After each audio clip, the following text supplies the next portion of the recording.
Hello, everyone. I'm Alan Potcotter, and you're listening to Call Talk for Wednesday, November 11th, 2020. Happy Veterans Day. Today's topic is Digital CX in Consumer Utilities.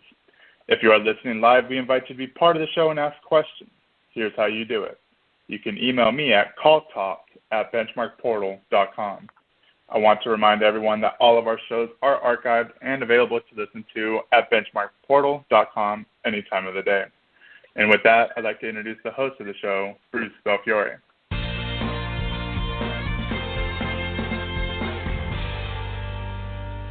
Thank you, Alan, and welcome back to Call Talk, everyone. And thank you to all of our veterans for their service to our country.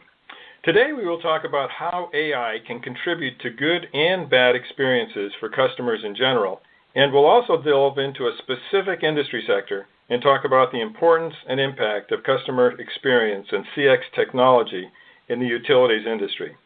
That industry is huge in terms of number of entities, employees, infrastructure, and importance to all of our lives. None of us wants to do without electricity, running water, etc., unless we're backpacking with the Scouts in the Sierras or hiking in the Appalachians.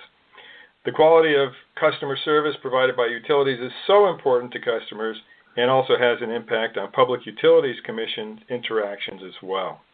So we've invited two experienced professionals to talk with us about this important sector, Cary Cusumano and Sarah Simon of Verizon. How are both of you today? Doing well. Thank you, Bruce. Okay, great to have you with us. So by way of introduction for our audience, Cary Cusumano is a seasoned customer experience and design thinking professional in Verizon Enterprise Solution. He works with Verizon's largest enterprise clients to design and implement their CX strategies. He's a certified customer experience professional and a 2016 winner of the Customer Experience Professional Association's CX Impact Award. He's also a certified Lean Six Sigma Black Belt.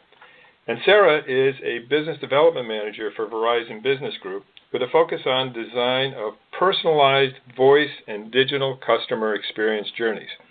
She created and took to market the industry's first and only academically validated CX maturity model, and she's a certified customer experience professional and has served more than 5 years on their exclusive CX experts panel. Sarah has a deep background in both qualitative and quantitative research methods using customer intelligence and CX metrics to design smart, effective enterprise CX solutions. She's also an avid outdoors person and spends roughly a couple weeks a year on the Appalachian Trail, and she's also climbed all of the Colorado 14er mountains. So she is very accomplished in that area as well. So we're really delighted to have both of you with us. Let's get into, first of all, how you guys got into the CX area. Cary, can we start with you? Sure, Bruce. As you mentioned, I had been a Lean Six Sigma Black Belt. And again, I got into that field because I'm interested in solving problems. And those of us who are familiar with Lean Six Sigma know that there's 5 phases to it. And the first one being the define phase, where you're trying to just frame the problem.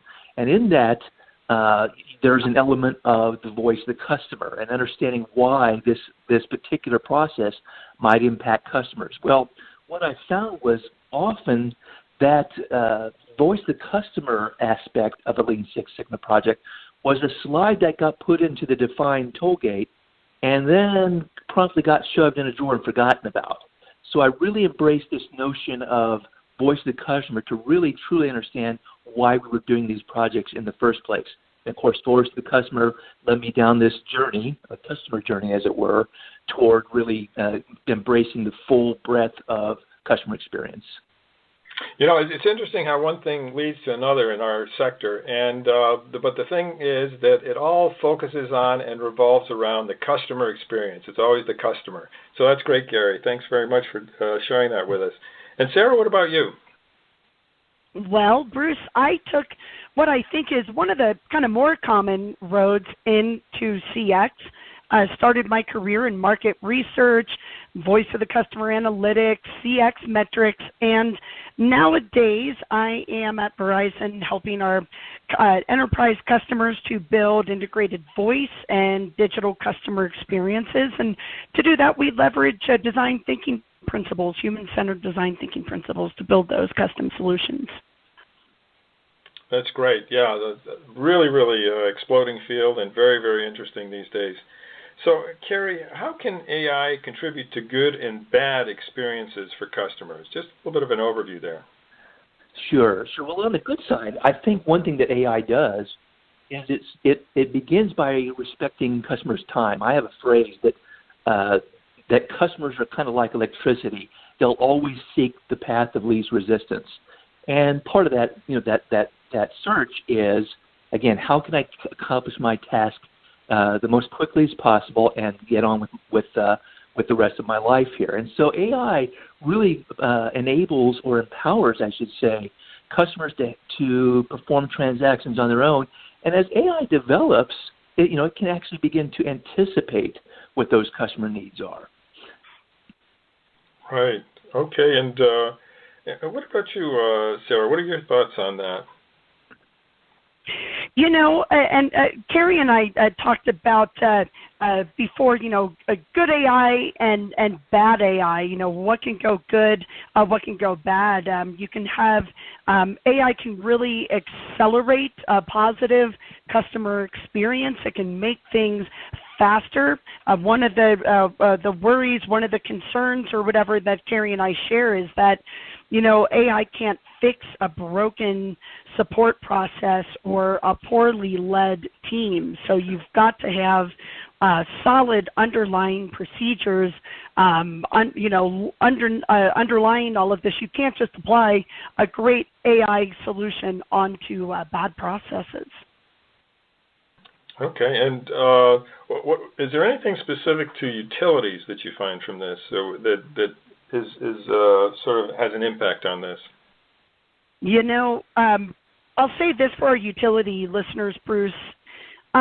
We run into, Cary and I and our colleagues, we've run into a lot of utility companies. They suffer a bit from a legacy monopoly approach to customer care, and I don't mean the board game. I mean the business, kind of this thinking of, look, these customers are stuck with us, so we don't need to invest in customer experience. And while I think a lot of utilities are starting to emerge from that or have been emerging from that for the last few years, they can still find themselves behind their customer experience colleagues in other industries when it comes to establishing good customer experience practices, and they can also find themselves kind of, fighting against some of that legacy monopoly mindset. So I'll just remind the utilities listeners out there that, if this is you, if what I just described is your utility, AI isn't going to fix that until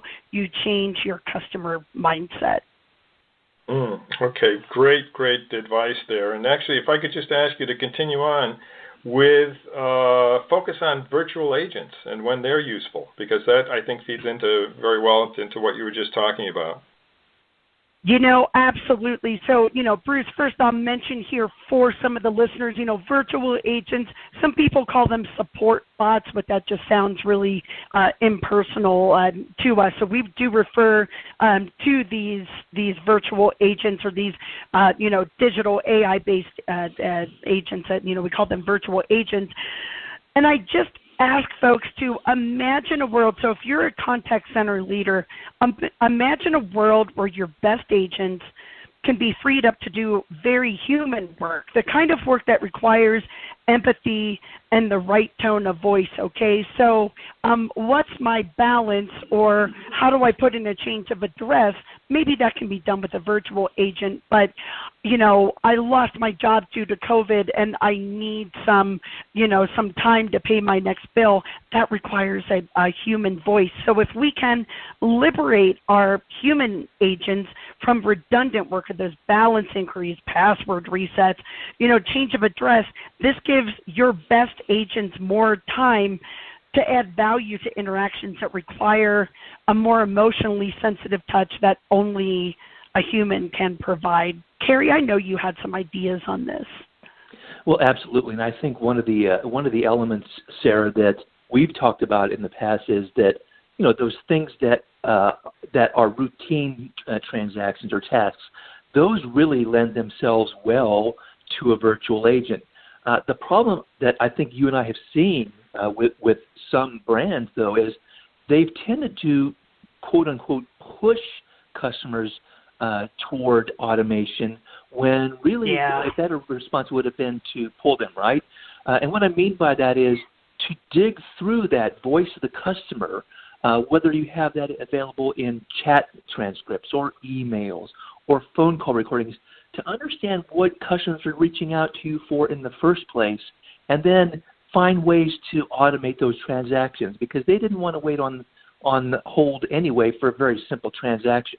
There's another element, though, that I think that I've seen. I want to tie this back to something you said earlier here with regards to empathy, Sarah, and that is there's an element, I think, to this in the utility space where it can offer a little bit of dignity to the caller. And I say this from an experience that I had in the call center of a large gas company in the Midwest. And the time frame was March-ish, I guess. And people were calling in. There was more than one where people were calling and saying, "Listen, because I'm low income, I need you to turn my gas off. It's but the weather seems to be warming up. I need you." And that's a difficult discussion to have with someone you don't know. It's also a difficult discussion as the agent, right? So there's an element there where it can help provide a little bit of dignity to the customer just by giving them a little bit of somewhat privacy there. Yeah, I think that it's important to keep in mind that really for a lot of people, not everyone who moves around a lot, but for a lot of people, the relationship with your utility is a long-term one, and it oftentimes goes back to your parents and grandparents if you stay in the same town. So, and many times you don't know people there, but other times you do, and so it's something that I think utilities do well to keep in mind, that the human aspect of that is very important as they design their CX systems and their CX responses. I'll just tell you a very quick story. I was in the Middle East in the Gulf area at a water utility and noticed that the talk times in the evening shift were just much longer than during the day. And I said, well, what's going on here? Is it because they have so much tougher questions to answer in the evenings? And the manager smiled at me. He said, no. He said, we have deep relationships with our people, and we have some older people who are at home. They're lonely, and they call up and they'll ask a question and they just want to chat. And we tell our agents that as long as it's not causing someone else not to have their call answered, it's okay. So the human connection there was extremely important. Right. Very good. Well, what if we look at the non-customer-facing digital solutions, knowledge assistance for agents? Cary, what are your thoughts about that? Well, one of the things that comes to my mind there is this whole notion of RPA, where again it's just repeatable processes that are automated behind the scenes, maybe even something like order processing. Of course, back in the day, those of us who've used Microsoft Excel, we used to call this a macro. So, we go to these terms now that make it sound more complicated. But really, it's once you recognize the steps to completing a particular process, you can automate that. The problem comes back to something that Sarah said earlier, though. If the process itself is broken, you're just going to get bad data faster. So, the first step before you implement RPA is to make sure your process is working effectively. Amen. Okay, and Sarah, what are your thoughts on that as well? With the non-customer-facing digital solutions, right? When Cary and I are talking to an enterprise client about digital CX. Of course, initially they think about, what the consumer, the utility customer experiences, but then we have to say, hey, there are ways that we can help to prepare your agents to provide a better experience to customers, but also provide a better experience for the agent. And Bruce, I'll share with you an example. A company that I worked with, we discovered through just some real basic employee research that their employees were suffering, I'll call it kind of agent low self-esteem, because they didn't have the answers to certain questions that customers were asking. So what we did is, by setting up this knowledge assist, this AI available knowledge base that uses natural language searching, when the agent took a call and they didn't have the answer, they were able to confidently say, hey, give me a moment. Let me see if I can get you the answer to that. Type in a natural language search that would pull up a knowledge base with some responses. And it made these agents feel, stronger. It made them feel better at their jobs and more confident when it came to handling customer solutions. So it was a win-win. You have happier agents. You have customers that are getting answers to their questions quickly.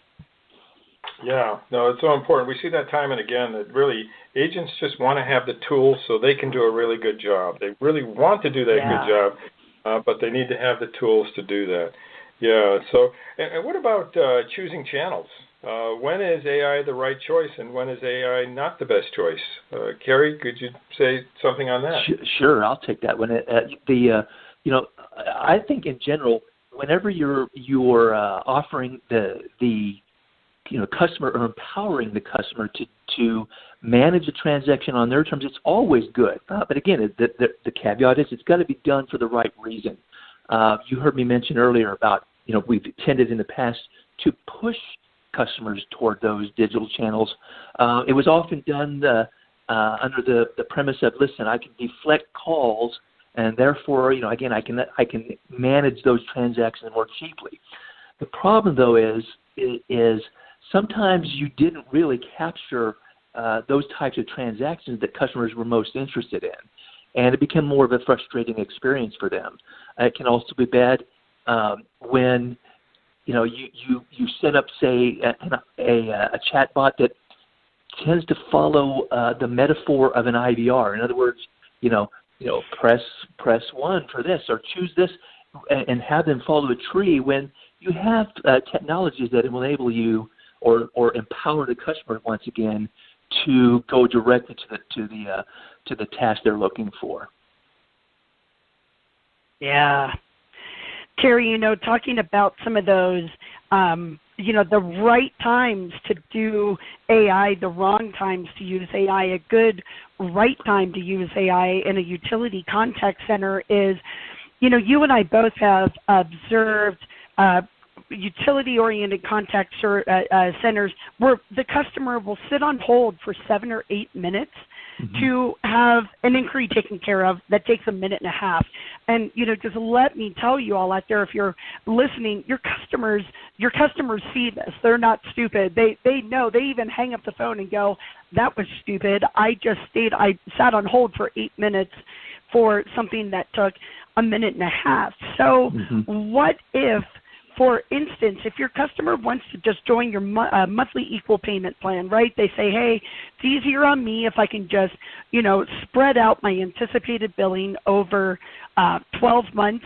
AI can help you make that a short, quick solution, and the customer doesn't have to sit on hold waiting for a human agent unless they want to, but they don't have to sit on hold and wait for a human agent to process that. You can use AI to give, immediate contact. They immediately start resolving their question, and by the end of a short AI interaction with no hold wait time for an agent, that customer was able to sign up for that, for that 12-month payment plan. Don't make a customer sit and wait for 8 minutes for something that can just take a couple minutes with the help of AI. Absolutely. Right. Right. Oh, great thought there. I mean, very, very important. Well, in the case of human escalations, though, how do you ensure an optimal path to human escalation? Sarah, how does that fit in with what you're talking about? Oh, wow. Bruce, I'm going to start by saying this. We've got to start by always making the path to human escalation easy to achieve and clear.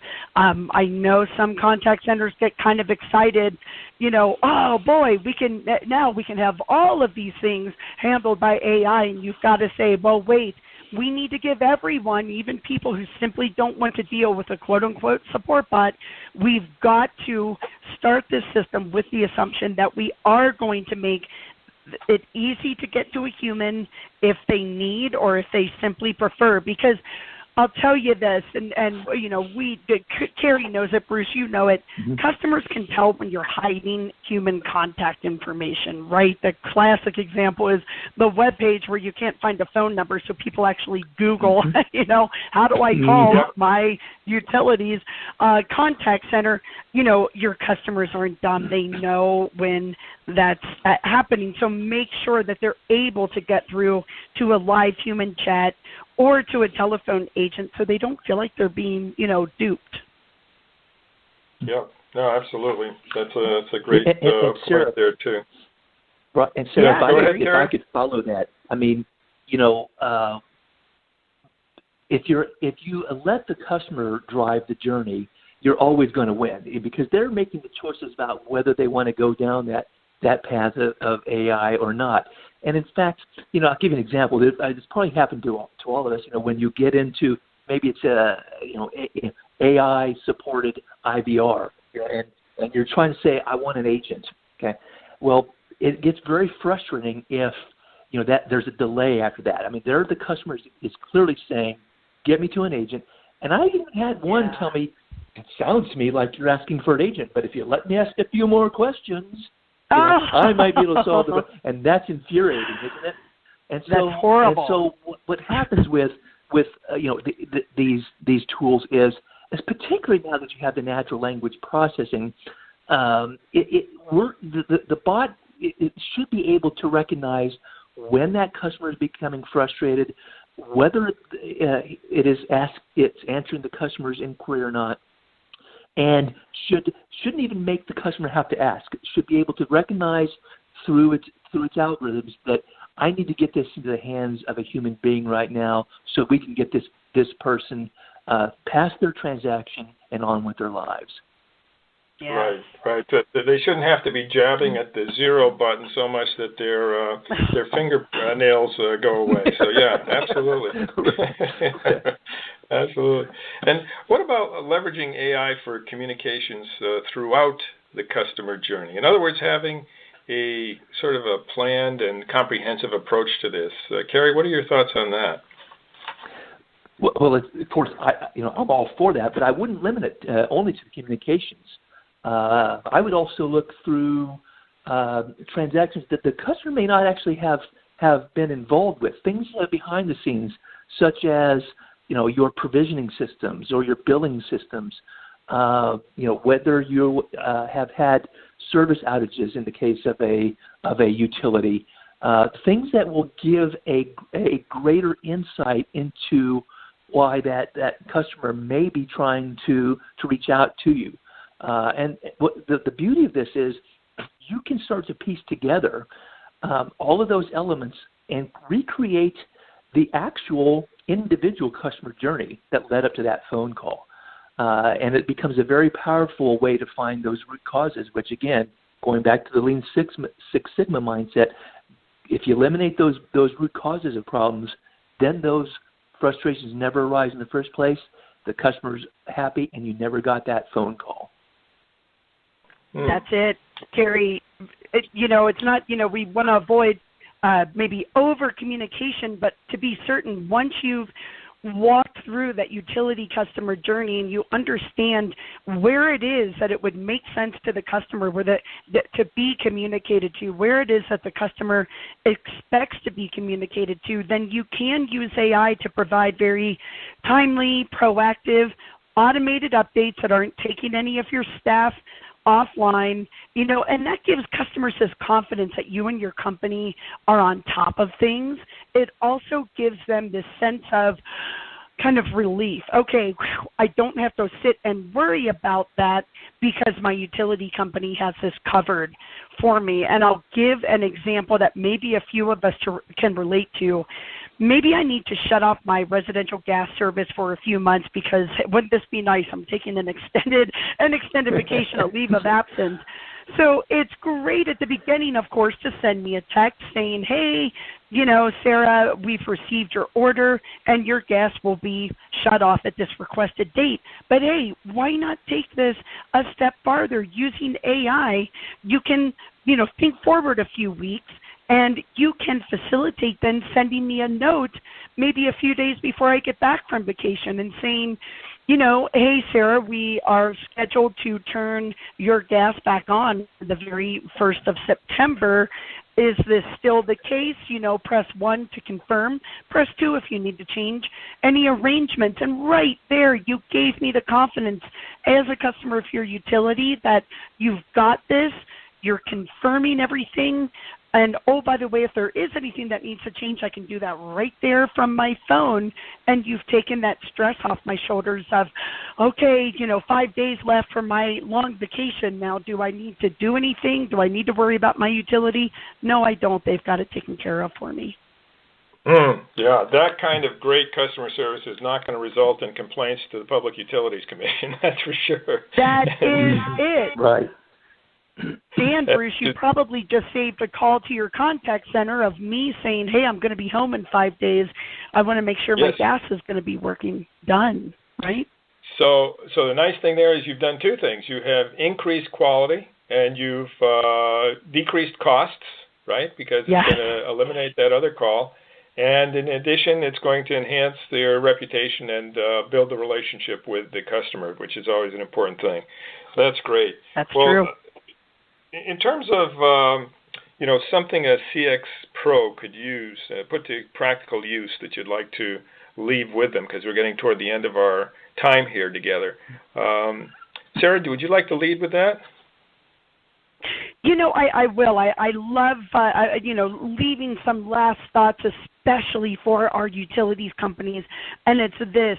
Even if your utility still has that kind of, monopoly mindset, I've got to tell you, customers today, they expect the companies that they do business with are going to provide that smart, customized customer experience through multiple support channels. So, in this situation, using AI self-service or an AI agent, it's just one more option for your busy customers to leverage.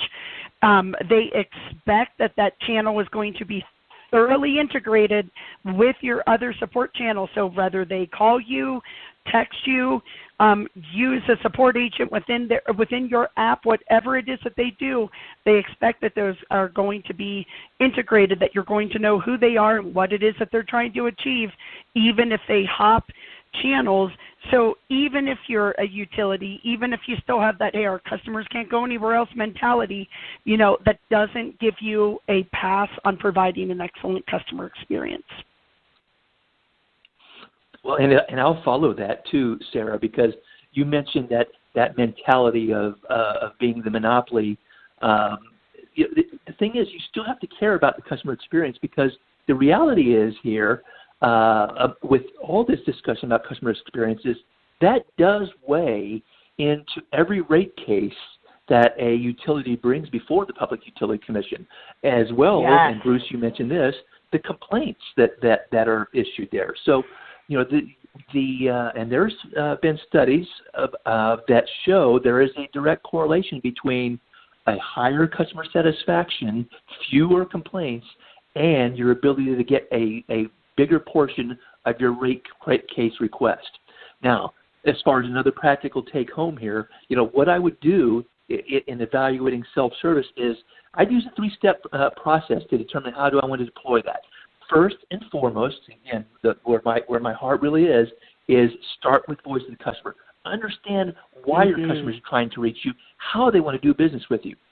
Second, make use of natural language. Do away with that IVR metaphor and let people talk in plain English and get them straight to their answers. Then finally, Sarah and I both really felt strongly about have a direct path to human escalation to minimize any frustration that could come up along that journey.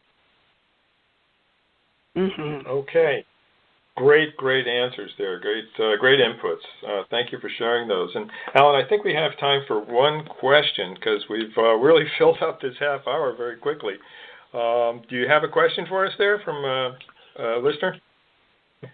Yes, we do. We have one from Corey, and his question is, we are definitely behind in our CX initiatives.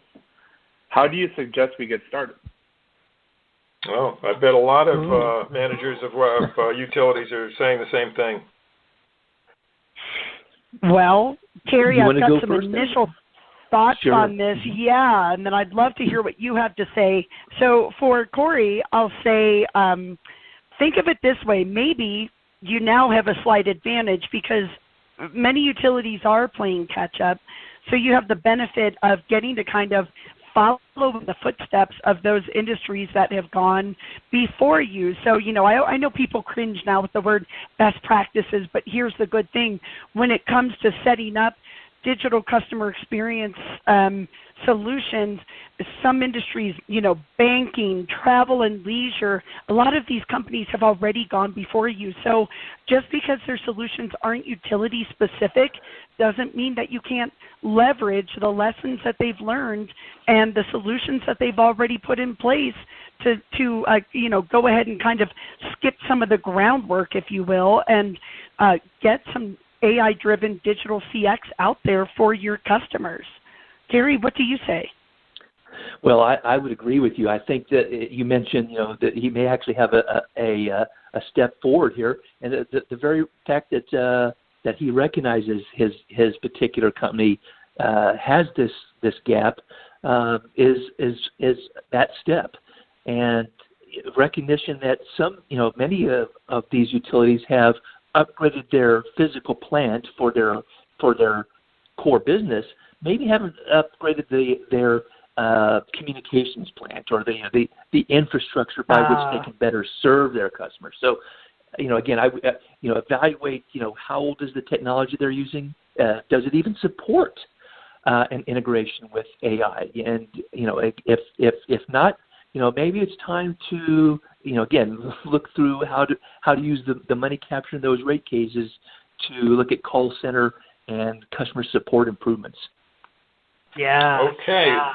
This is great. Great answers, and I'm afraid we're going to have to leave it there because we've got to come to the end of our time. But our great thanks to Cary Cusumano and Sarah Simon for a really informative, information-rich call talk. So thank you so much for being with us. It was great to be with you, Bruce. Thank you. Okay, and with that, we'll hand things over to Alan Potcotter to wrap things up. Thanks again. Yes, thanks again to Cary and Sarah and Bruce for your insightful discussion on today's show. Be sure to join us next month for another great show, or look at our huge selection of archive shows on Hot Topics at BenchmarkPortal.com. Then click on Call Talk, where you'll find over 11 seasons of this show. From all of us at Benchmark Portal, keep those headsets steady and your fingers ready. This is Alan Potcotter signing out. Have a great day.